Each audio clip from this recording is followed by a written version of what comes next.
Hey y'all, it's been a while. Ellie here, and I am so excited to share my most recent collection. So grab some tea, grab a snack, grab whatever you need, and come right back because we're about to dive into this B collection right here.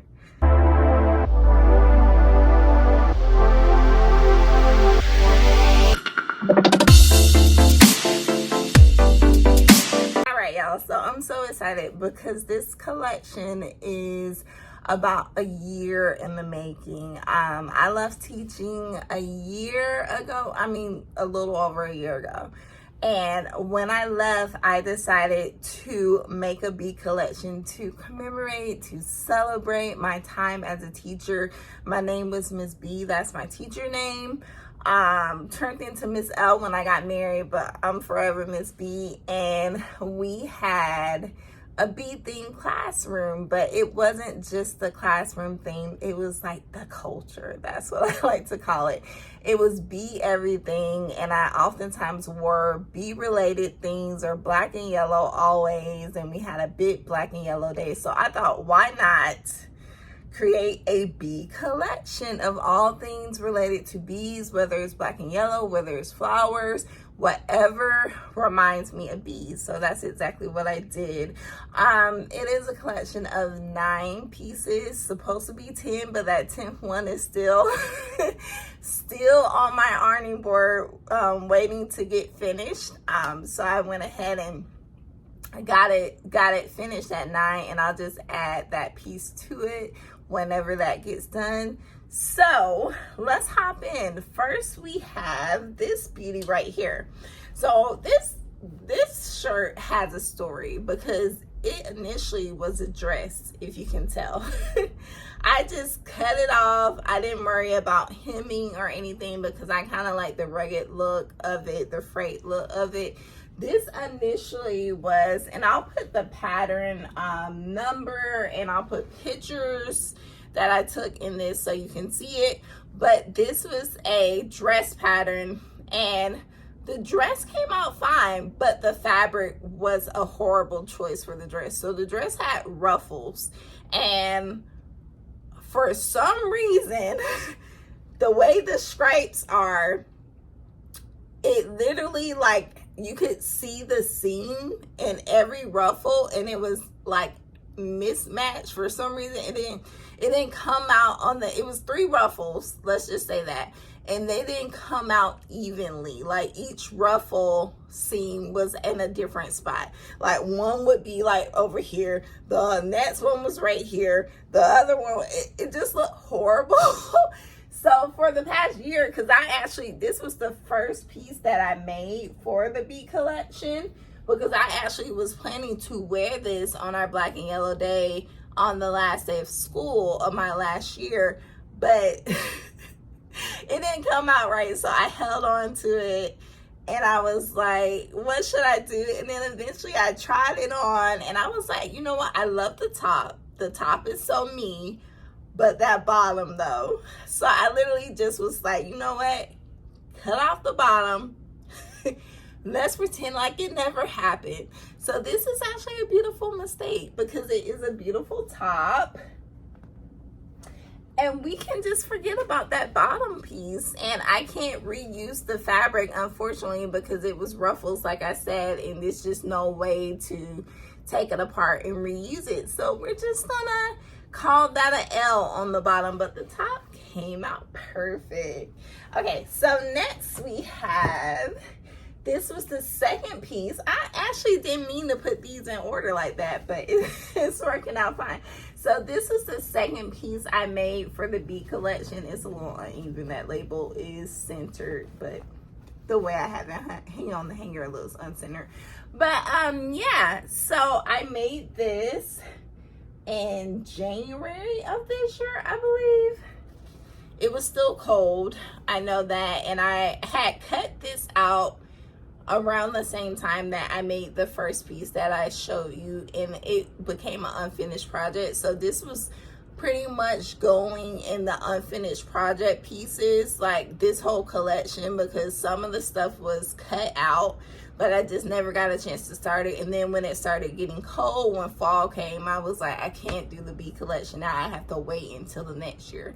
So that's why I was determined. I was like, you know, school is starting, it's August.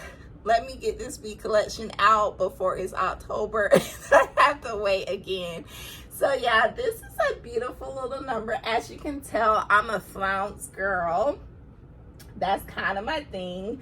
I love the details in this shirt. As I said earlier, I'll be adding pictures so you can see a little bit better. But I did add my little sunflower button. The fabric is beautiful because it has sunflowers and bees. If you can see the bees within the fabric, it is textured. It has the gold part of it has a smooth metallic texture to it. Got this fabric from Hobby Lobby a very long time ago during the pandemic, so at least 3 years ago. It was like 2020 for sure. Yeah, and it came out beautiful, and it has a little belt to tie around. So that came out really good, and it was something that I made so long ago that it was like, okay, no stress for getting that done because it was done when it was cold. Okay, this is a little number that I made most recently. It's a sunflower dress. You can't really see how it looks, how I have it hanging up, because the strings are so long. I have to like wrap it around the dress for it to not get in the way. But the fabric is beautiful. I've had this fabric for a while. I've made utility aprons with the fabric before because I love sunflowers. I've made a teacher apron with it that I used to wear in the classroom. So it did remind me of being in the classroom. So I figured, why not make a dress out of it? Especially because I had sunflowers all throughout my classroom. A lot of the fabric, well, the shacket fabric, it was one of my bulletin boards, and one of the fabrics that I was going to use in the collection, I just didn't have time to add another piece to it, is a fabric that was another bulletin board. So I'm like, repurpose this stuff. I am not going in the classroom again. So let's get rid of this and make it something special. Oops, I didn't rebutton the dress up. But I do have pictures that are shown.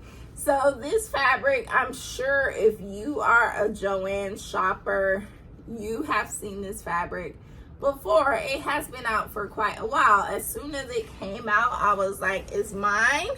And I held on to it. I had this fabric, I think I got it well before I wanted to do a bee collection.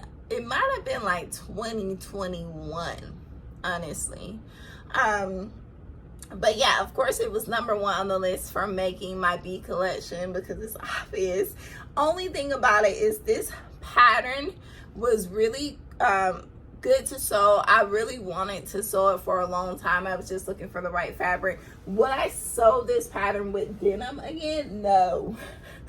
No, because it's hard with the princess seams. The denim is hard to press. It's just really thick. So I would probably use like a linen or a cotton if I sew this dress again, because the denim made it probably a little more difficult to press than it should have been. All right, let me move this stuff up. That was number 3. No, number 4. So we're on number 5. So this is the Heyday dungarees, and this fabric was called Oversized Bees. And I talked about this fabric in a past video when I talked about how Joann sells certain fabrics at certain stores. This was a fabric I happened to find at a location that's about an hour from my house, and it was not available for sale online It was literally only available in this store in the whole state of Georgia. Like, it was one location. So I don't know if they were testing it out, but even the employee was like, I've never seen this. You got this from here? I'm like, yeah. So even they didn't know it was there. As you can see, it's oversized. Honey pots, bees. That's a vicious looking bee, huh?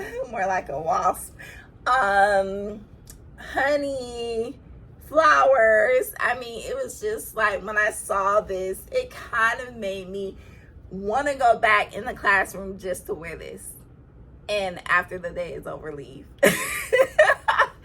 Just to wear this, because my students would have loved this. Yeah, and I wish I would have felt that fabric while I was still teaching, because I would have definitely made several things out of that fabric. That was dope. So yeah, so next we have a dress. If you follow me on Instagram, you have seen this dress before. This was one of the pieces I made with the gold and white bee flower and bee top that I just showed you. It was cold when I made this, but I made it short sleeves because the long sleeves just didn't look right. I couldn't get them to look right. The fabric is from Hobby Lobby. It is a corduroy.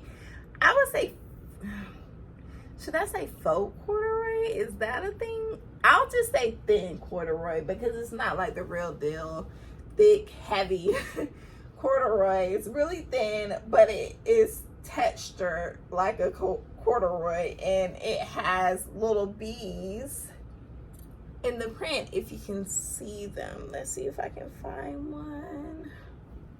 Where's this little bee? So yeah, so I thought that was dope, because you hardly ever see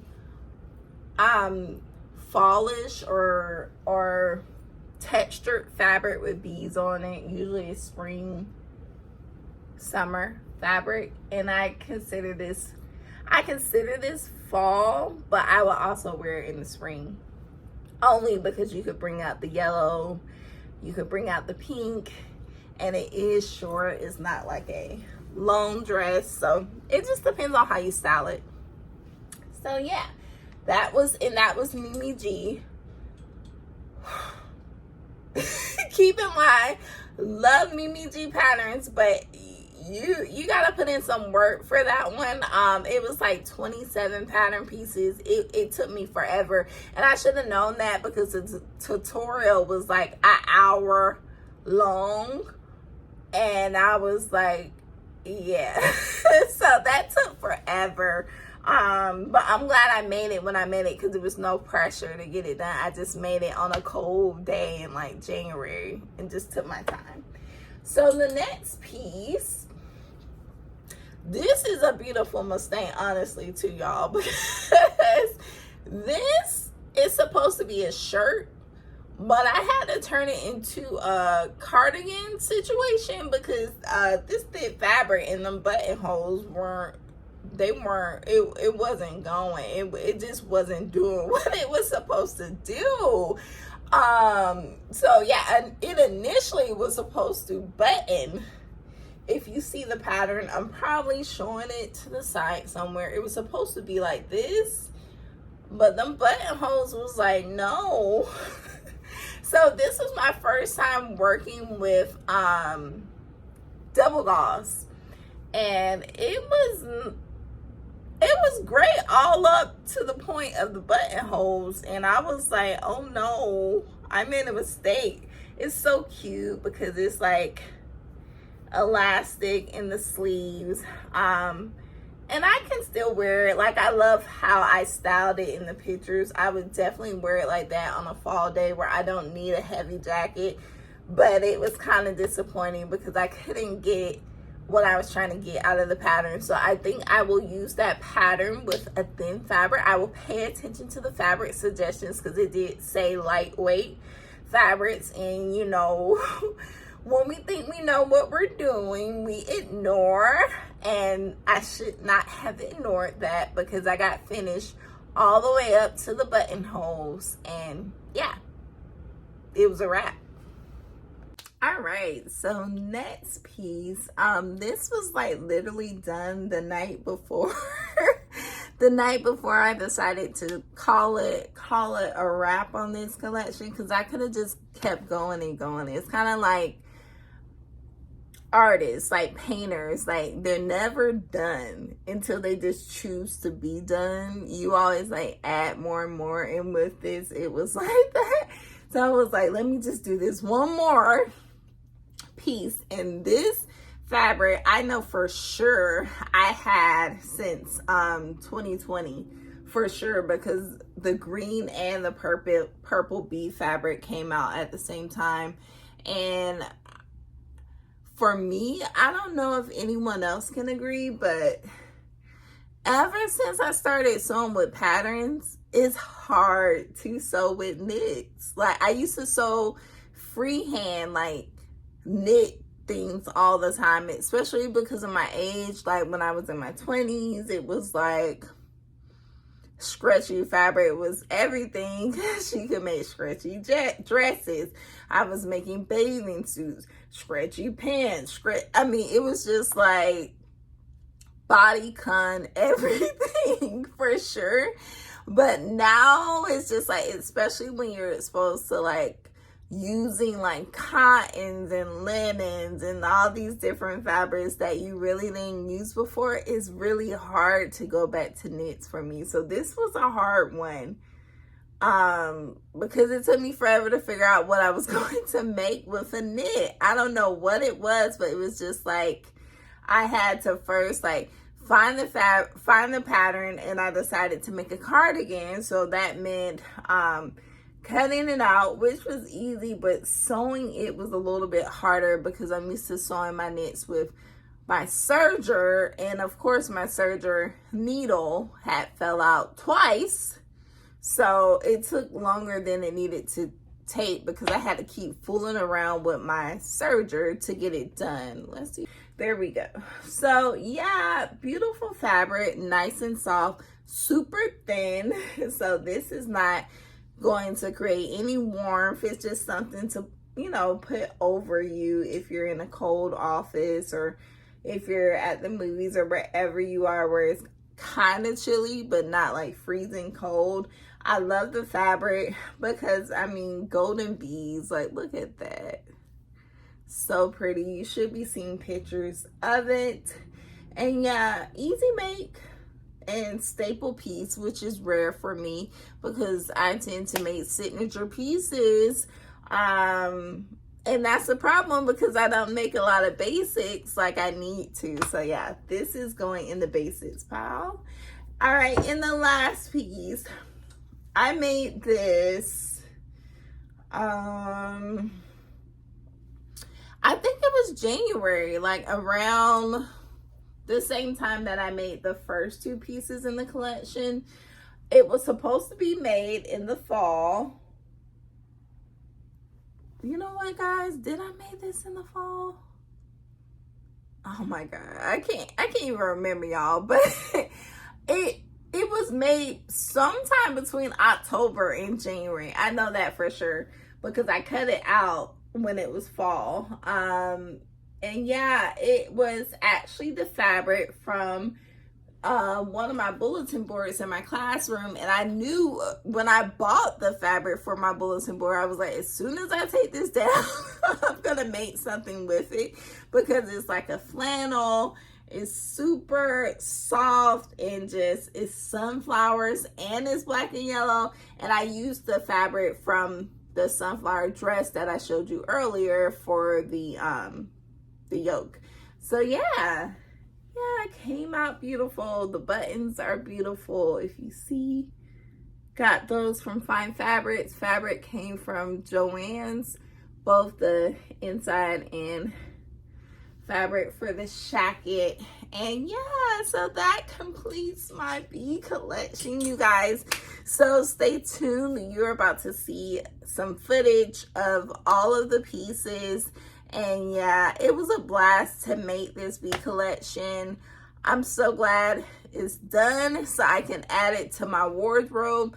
I love wearing black and yellow Bee inspired themes because it reminds me of my students. It reminds me of my love for bees, the importance of bees, and just the quote that I was led by, which started my classroom theme overall, which was bees do something impossible every day, because they have fat little chubby bodies that shouldn't be able to get off the ground scientifically, but they do every single day. And that's my inspiration, to do something impossible every day, and you should too. So I hope you guys enjoyed. I will be back very, very soon with a thrifting haul. I have been thrifting nonstop. It's a problem. I go from fabric shopping to thrifting to pattern shopping back to thrifting. It's a mess, but hey, when you're into something, why not indulge and enjoy? So stay tuned for that. Thanks for watching. Don't forget to like, subscribe, share, comment, you guys, so I know what you like, what you want to see, what you want more details on. Any questions you have, just let me know, and I will be back soon.